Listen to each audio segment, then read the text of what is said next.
story too big to miss is Hurricane Helene. It has killed over 100 Americans and has left the East Coast reeling. We'll talk with Al Robertson, who witnessed the devastation firsthand, plus JP Decker in studio with Mercury One, who has been helping with aid to the area. In Springfield, Ohio, we'll talk to the police chief of a local area in Tremont City.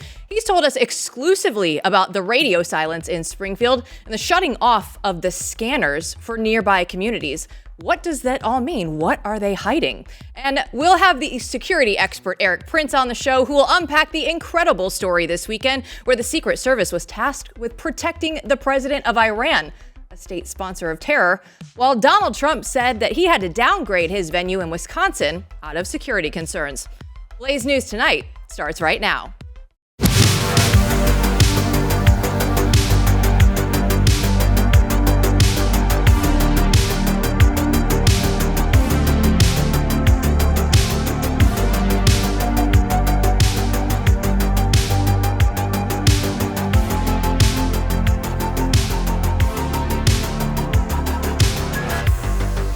Welcome to the Chaos. I'm Jill Savage. Today is Monday, September 30th. Hurricane Helene has left over 100 people dead. Thousands are missing and millions are without power.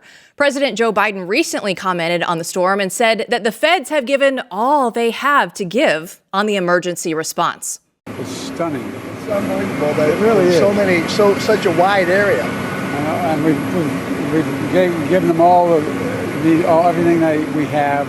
We're on the ground ahead of time, so we're working hard. Are there any more resources the federal government could be giving them? No, we have pre-planned a significant amount of it, even though they didn't ask for it yet. Biden recently rolled out the red carpet for Ukraine President Zelensky, giving him another $2.4 billion at a time when millions of Americans are hurting. And it made Blaze TV host Steve Day say that North Carolina should change its name to Ukraine. Meanwhile, President Trump, he was on the scene in Georgia talking to local officials about the hurricane fallout, and he announced in a statement that we're now heading to Valdosta, Georgia, in order to pay my respects and bring lots of relief material, including food, equipment, water, and other things to the state. Leaves many wondering, where is Kamala Harris?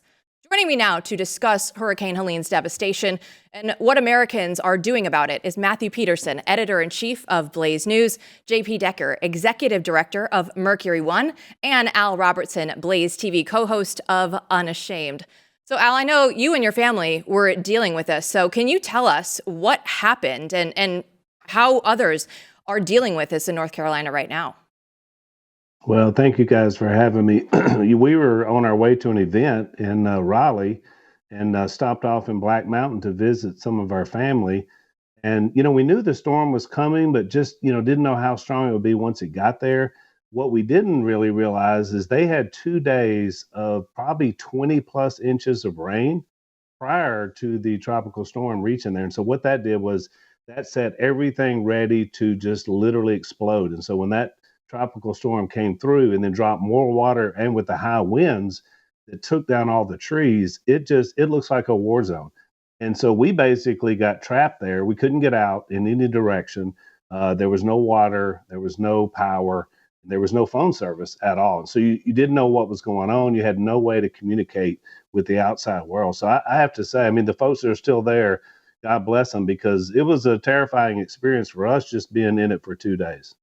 And JP, I know that you've once again partnered with Representative Corey Mills, and Mercury One has been doing so much to help in instances like these. So what are you doing here today? Yeah, actually, it was interesting over the weekend. We heard about the devastation that was happening, and I reached out to Corey, gave him a text and said, hey, do you have any helicopters? He actually said, yeah, I've got helicopters. I said, great, we've got supplies. Let's get it out there. So earlier today, he flew 2 helicopters out to Asheville, landed in Asheville, and is delivering waters, all kinds of different supplies, food supplies, because right now they don't have any water. They're saying they might not have clean water for at least 3 to 4 weeks. There's people stuck up in the mountains still, and we're there. We're there across not just North Carolina. We're also helping create communications for Tennessee, rural areas. We've got Starlinks actually that also went into Asheville. They only had 1. Corey's taken about 6 to help people get communications in there.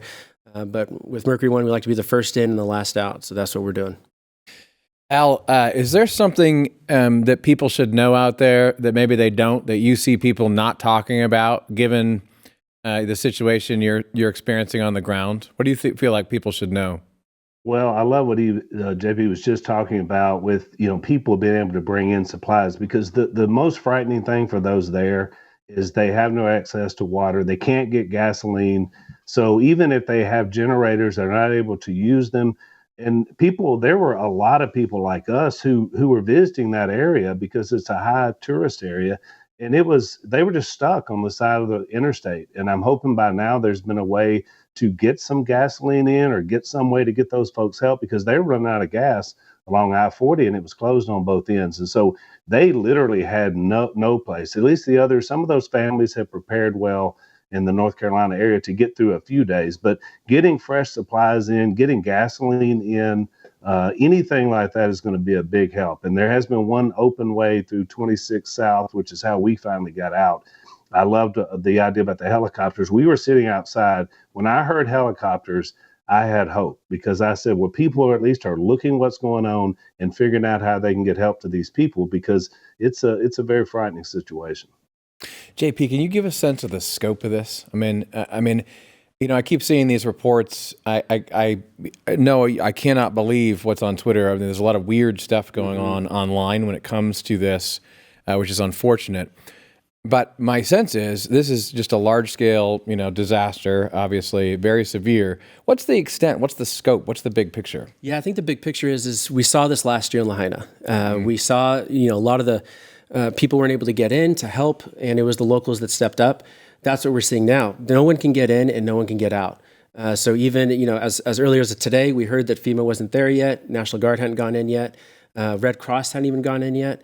And so that's the impact this is having. Trucks can't get in yet. There's just interesting how I found out about a lot of this was a friend of mine was not at home in Asheville, and his daughter and 3-year-old were there, and they went missing. And so he ended up flying back, got on a helicopter. He's a former Green Beret, so he stepped up, and he ended up finding them, about 100 other people that were hiding.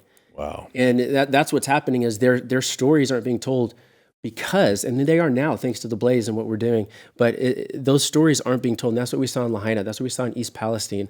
This is a much bigger situation than what's being told on the mainstream media.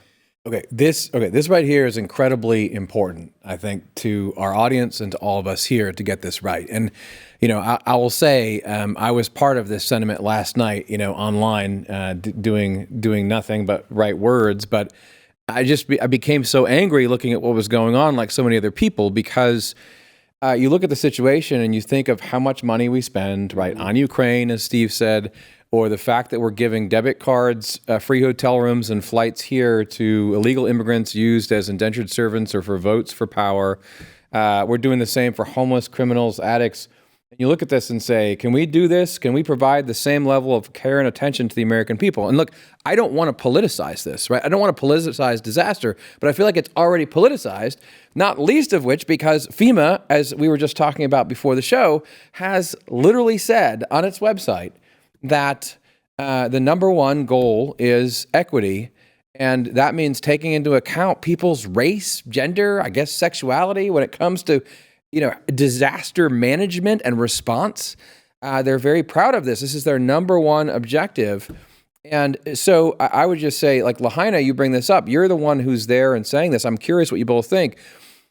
I guess what I'm saying is I don't want to politicize this, but I think that people have lost trust for good reason, and we'll be watching the response very closely. And I'm curious whether you think that response has already been botched. Yeah, I do. I think it already has. And that's why Mercury One does what we do. It is the everyday person who's upset and frustrated that our government's not doing anything. And again, we don't have to have our government do everything. But this is one of those moments where we should step up and help our fellow Americans instead of people outside of this world that we just gave a few billion to in Ukraine. And so yet again, our government is failing the everyday American who just needs help. And that's why we do what we do. And if people want to help, where should they go? Mercury1.org. It's all over the front page. They will be able to find it. Al will give you the last word here. Well, I agree with everything that's been said. I saw people, literally neighbors, with chainsaws, people sharing gasoline. I saw the community rising up for one another. But we needed something bigger in a moment like this because there were a lot of people trapped there that didn't have family, that didn't know people. And that's when we rely on our government to step in and get people in ASAP, whatever it takes. And I was there 2.5 days and we never saw anybody except the locals. And that was really sad. Well, thank you, gentlemen, so much for joining us again. Mercury1.org if you want to help those who really, we've heard it here, the government is not coming and stepping in. So we have to do what we can for our fellow Americans.